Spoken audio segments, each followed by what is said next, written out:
Howdy, today on Flipping Science we're going to look at using SI prefixes.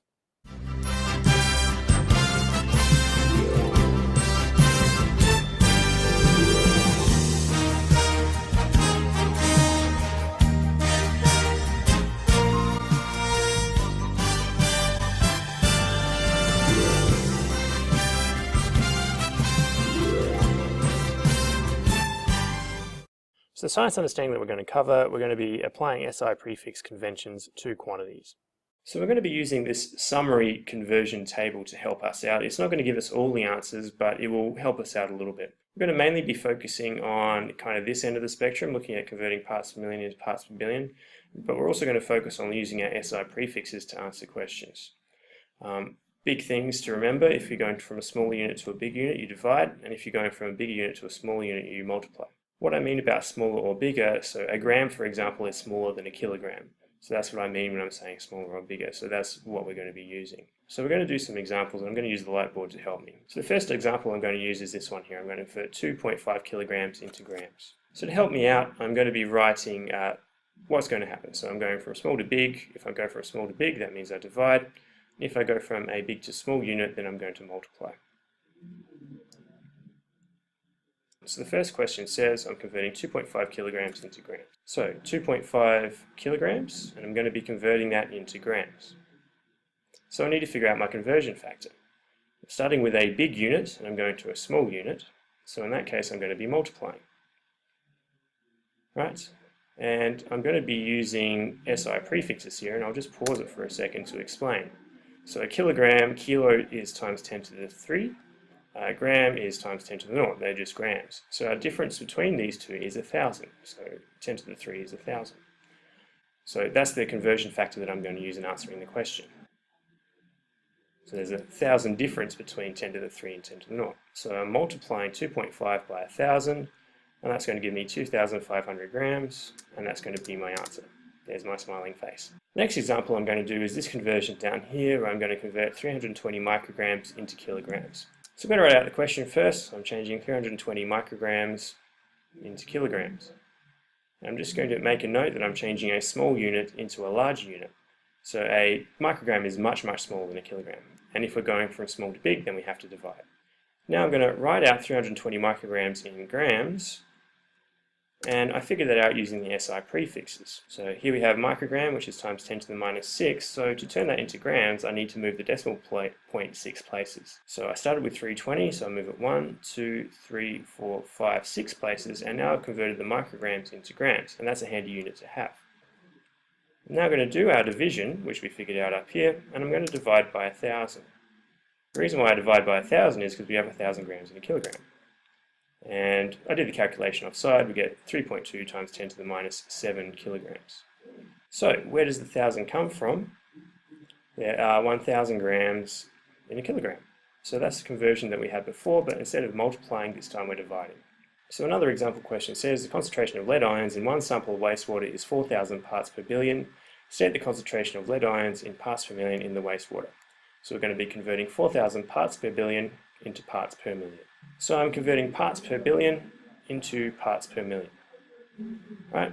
So a part per billion is much smaller than a part per million. A million is 1,000 times different. So we're going from a small unit to a big unit, so that means that we have to divide.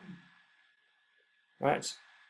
So we're going from times 10 to the minus 6 times 10 to the minus 3, so again that's 1,000 difference. So part per billion is micro, part per million is milli. So if we look at our SI units, if we look at a part per billion and we work our numbers back, we've gone 1,000 times smaller this way and 1,000 times smaller again. So that's two lots of 1,000 smaller, so that's times 10 to the minus 6.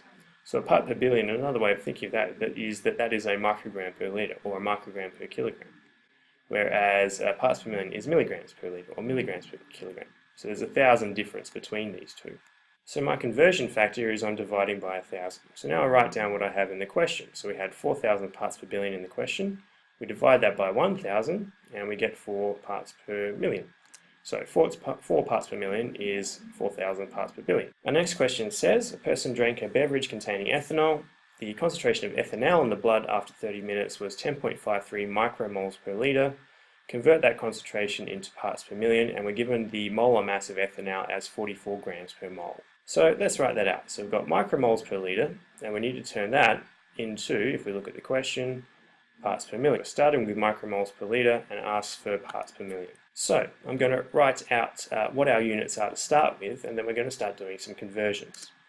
So we've got micromoles per litre, and to convert that initially I'm going to multiply it by the molar mass of the ethanol. Now the unit for molar mass is grams per mole. So if we have a look at this, we can see that we can start to cancel out some things. So if I I can cancel out the moles on both sides there because I'm multiplying and then dividing by moles, so that doesn't mean anything. So now my unit is micrograms per litre, which is a much more useful unit to use. So a microgram per litre, it has another name. That's a part per billion. So remember, micro is times 10 to the minus 6, so microgram per litre is a part per billion. So that's a handy thing to have. So now I need to turn part per billion into part per million, and we just had the conversion there. We divide by 1,000. That's in the question that we just did. So now that I have what I need to do, I can shove in my numbers and I can find my answer. So we had 10.53 micromoles per litre. We're going to multiply that by the molar mass of the ethanol, which we were given as 44 grams per mole. And we get 463 micrograms per litre. Then we need to divide that by 1,000, and that will turn it into parts per million. And there we go. So there's our answer. So it's very handy when you're answering these questions to work with units to start with to see if you can get the units into what you want. So part per million is what we wanted to end up with. We did that by converting to parts per billion by multiplying by the molar mass up here. The next question says, calculate the mass in milligrams of lead nitrate needed to prepare 250 mils of 150 part per million solution. So we have our concentration down here, 150 parts per million. We need to figure out how many milligrams of lead nitrate we need to make that. And the other thing we need to know there is our volume, which is 250 mils. So I'm going to start by figuring out how to convert parts per million into milligrams, which is what we want. So a milligram per litre is a part per million. So parts per million is milligrams per litre. That's a very important thing to remember. So if we times that by the number of litres that we have, or that we need, then that means that we just have milligrams by itself. Okay, so I can cancel out the litres because I'm dividing by litres here and multiplying by litres there, so I can just cancel those out. And that tells me how many milligrams I have. So if I look at my question, 150 parts per million, and then I'm going to times that by the number of litres we have, which is 0.25 litres, and I'll explain that in a second, and our answer is 37.5 milligrams. So 250 millilitres is 0.25 of a litre, it's a quarter of a litre. So that's how I figured out the conversion factor here, to figure out what that one there was. So we need to have that in litres so it's in the right unit, or otherwise we wouldn't get the right conversion at the top here. Our next question, we have a sample of potato of mass 0.45 grams. It's been dissolved in acid, filtered, and then made up to 10 millilitres. Blah blah blah, we found absorbance, and we found the concentration of cadmium in that sample was 3.5 parts per billion. So the first question says, calculate the mass in micrograms of cadmium in the 10 ml sample. So that's where we're going to start. So we're turning the parts per billion from cadmium into micrograms because that's what the question says. Calculate the mass in micrograms of the cadmium in the 10 ml sample, and we had 3.5 parts per billion. So parts per billion, I said this before, a part per billion is a microgram per litre. So that's one to remember. So parts per million is milligrams per litre, part per billion is micrograms per litre.